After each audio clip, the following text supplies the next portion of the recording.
So what does it mean to be that girl?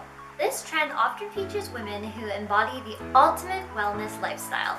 Think of like those morning routines filled with green smoothies, intense workouts, and perfectly cultivated aesthetics. It's all about showcasing a seemingly perfect life full of productivity and self-care. Well, striving for self-improvement isn't inherently bad.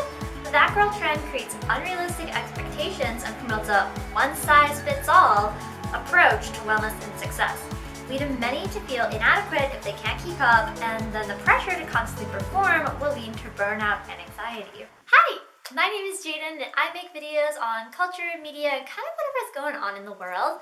And today I want to talk to you about that girl. You might be wondering, like, what is that girl? Well, that girl is kind of like a wellness aesthetic kind of trend. It's kind of mixed into both. Essentially, it is girls, obviously. Sorry, my cat just went haywire.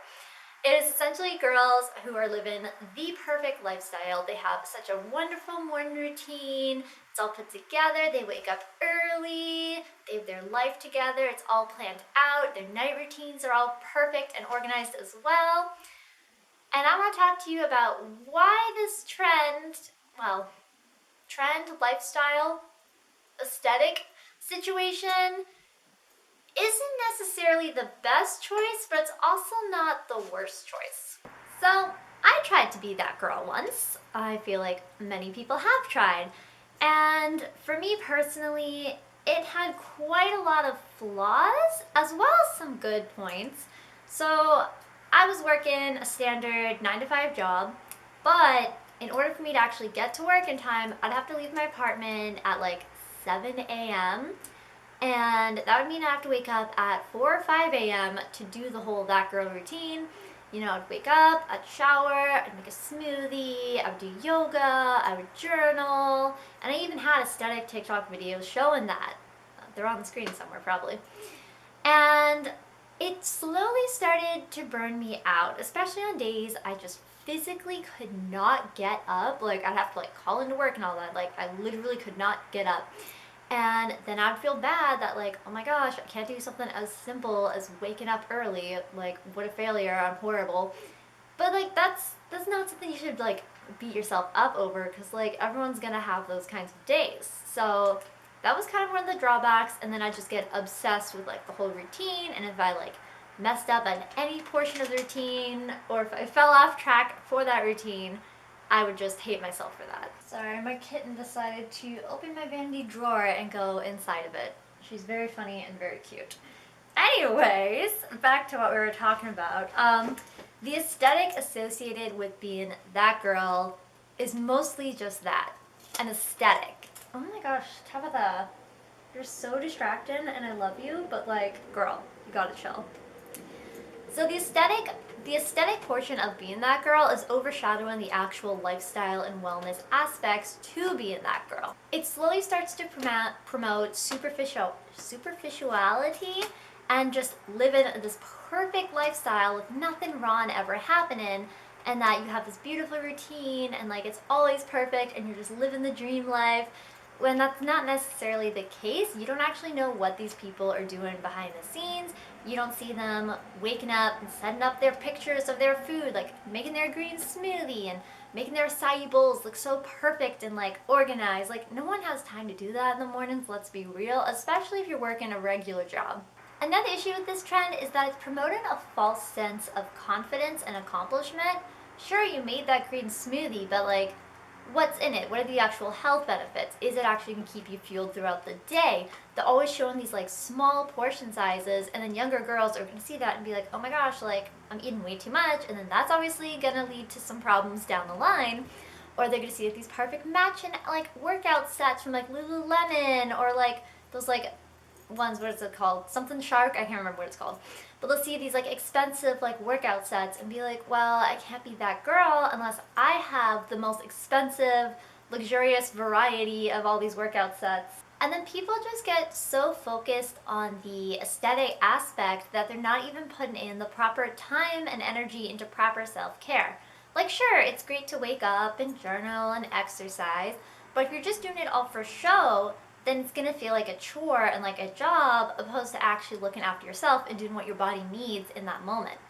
Like, it's not realistic to do all this stuff every single day because people live busy lives. They have stuff to do. Some people have children, they have family members. Like, there's a lot of stuff that can be going on, and you can't just compare yourself to what you see going on online.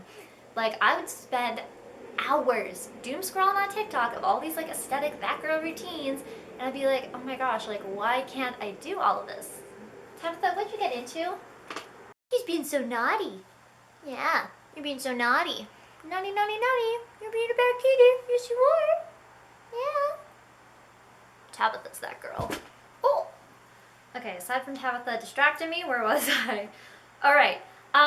So the aestheticness of this trend is promoting a false sense of self. People are just displaying everything that they want to be seen as, which is the main problem I have with social media, honestly, is that people are just trying to show you what they want to show you and portray a perfect image and lifestyle, which they themselves might not even be living, which I even partook in when I was doing my That Girl stuff. When I was posting those TikToks, I was looking like I had my life together. I looked like I was organized. I woke up. But I'd only film on those days when I actually had the mental energy to do that. And 90% of those days, I couldn't do it. Like, yeah, I was waking up at 5 a.m. every day for a year, but I didn't talk about the times I would just go back to sleep after. Like, I'd wake up, I'd do the routine, whatever, and I'd go back to sleep because I was so drained. Or just lay in bed and just be awake from like 5 a.m. to like noon before falling back asleep because I couldn't get up. So how would we get away from this aesthetic trap and properly incorporate wellness into our lifestyles without it being a facade, without it feeling like a chore and feeling like something you have to do? And obviously therapy is, an option, but even in general, just like finding little moments in your day where you can take time to yourself. Self-care doesn't have to be this whole aesthetic routine. It doesn't have to be your 13 step skincare routine. It doesn't have to be the way you make your bed. It doesn't have to be how clean your room looks. Of course, having a clean environment does help promote like a healthier headspace. That is like an actual fact. If your space is clean, your mind's generally doing better, but that's beside the point. With That Girl, it can kind of feel like a club in a way and kind of cliquey. I don't know if that's the right way to describe it, but it can be very exclusive because, like I mentioned, not everyone can be that girl. A lot of these girls also follow a very, very stereotypical appearance of being like tall and thin and blonde and white, and like that's gonna start excluding people because you don't really see that many people of color creators that are doing that girl routines, and the ones that do, they're not as popular on TikTok and all these other social medias compared to those like basic white all-American like perfect influencer like girls. And that also is like the type of people that are posting that content are those influencers. You gotta think about it that way. They have the time of their day to actually do all this stuff. They have time to set up to film it. They have time to go to these grocery stores. They go to the expensive grocery stores. They'll go to like Air One. I know that's like a really expensive one, like LA. They'll go to like Whole Foods and they're buying all these like expensive organic produce that they can afford because, that's their job. They're working from home, so they have the time to actually space everything out and have like a slow morning that they can enjoy and make it aesthetic. But then regular people that aren't influencers and, have office jobs and take transit and have to travel to work, or people that have other circumstances like children, all that stuff, they don't have the time or the energy to actually partake in this trend. And so their version of wellness and self-care will look drastically different from these people because they don't have all this time to do it. They need to make the time for themselves and they'll feel rushed. They don't want to stick to this perfect routine because they're exhausted and they mentally can't do it. So a big trend I've noticed with the That Girl aesthetic thing is that it is privilege based. You see them going to fancy yoga studios. They go to like the latest gyms. They're going to Air One. They're getting those smoothies. And smoothies are expensive. Okay, if you're buying a smoothie, it's like $12 for like a smoothie this big. I'm like, that's a lot of money. Because like, you can just buy frozen fruit and blend up in your blender for $5 and that's going to last you like at least 2 weeks. Anyway, they're also wearing the fancy clothing, like I mentioned. You know, they're wearing like the Lululemon, the matching tracksuits, the matching workout gear, their bedtime routine. They have like these silky robes, they have these plush robes, they have all this stuff from Lush, all their expensive skincare. They're just living a luxurious lifestyle. And I feel like that girl aesthetic trend is more so just seeing what influencers do with their lives, and then the people that are recreating that trend are hoping that it'll help them feel better about themselves. But like I mentioned, it brings them down into feeling like they're not good enough and that they have to keep this up or they'll never be happy. And then it puts that pressure on someone to feel like if they don't do this routine this exact same way they're seeing it on TikTok, then they're not going to be good enough, and then they're going to hate themselves for that. I feel like if you want to be your own version of that girl, which a lot of the girls are trying to promote, is like it's about being your best self and doing what's healthy for you. If it's healthy for you, it might not be healthy for someone else. I feel like that's a very important takeaway from this, is that just because someone else's self-care routine and wellness lifestyle looks different from yours, it doesn't mean that yours is necessarily bad, because everyone has different needs. Humans, of course, share very similar needs, but everyone is completely different.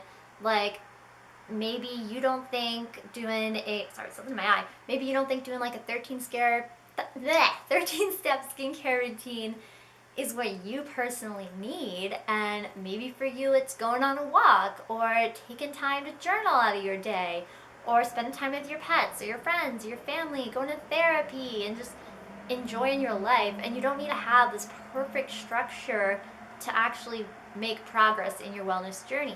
Even if it's something as simple as like you meal prepped for the week, that's great. You can still order fast food if you want. If that's what you want, that's what you want. You don't have to have everything so perfect and aesthetic. It doesn't matter if something doesn't look good. It doesn't matter if you don't have a photo of it. You don't need to document it and you don't need to post it. You just have to do what's right for you and what your body wants. Your body will tell you what it needs. Sure, it might be hard to determine sometimes what your body's asking you, but that's when you start to explore other avenues of self-care and things you know that make you feel good. The impact of self-worth. As I've mentioned several times throughout this video, is that girl really impacts your self-worth because you're not feeling like you're good enough. A lot of people will tie their personal needs and desires to being that girl, and if they slip up, then it's all downhill from there. They only feel motivated if there's something to show for it physically. They don't fully take in the mental aspects of being that girl because it is a wellness trend. Wellness is like your body, your mind, all that.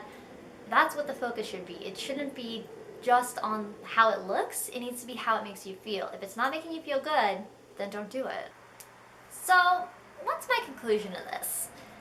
Is that girl that bad? No. I think it can be motivating. I do enjoy seeing videos of people's routines and their like healthy habits and stuff because it helps get ideas for healthy habits you could incorporate. The problem is if that's all you focus on is the aesthetic and you're not actually putting in the time to make sure that these are skills that are helping you and they're making you feel healthy. And yeah, like just don't do things for the sake of having like media to share with people online. You want to do these things for yourself. I think these influencers, they have the good intentions, but with the way that things can be perceived online, those intentions might stir people in the wrong direction, like promoting unhealthy eating habits, unhealthy workout obsessions, the obsession with aesthetics, perfectionism problems. Especially if someone already is a perfectionist and they fall into this like trend, they're gonna do whatever they can to make sure this is perfect, and that's just gonna lead them to burnout. So I feel like I'm talking in circles here. Yeah, let me know what your thoughts are on that girl and just wellness trends in general. I am very passionate about self-care and healthy habits. I have gotten inspired from these videos. And I did have some takeaways. There are some things I still do based off of those trends, but I no longer hold myself to the standard of having a perfect looking lifestyle and just kind of doing the habits that I need when I need them. And some became daily habits, some not so much. A habit is just kind of something that you'll get used to and into the swing of things, and you don't want it to feel like a chore. So let me know your thoughts in the comments below. Be sure to subscribe and thumbs up my video, and I'll see you in my next video. Bye!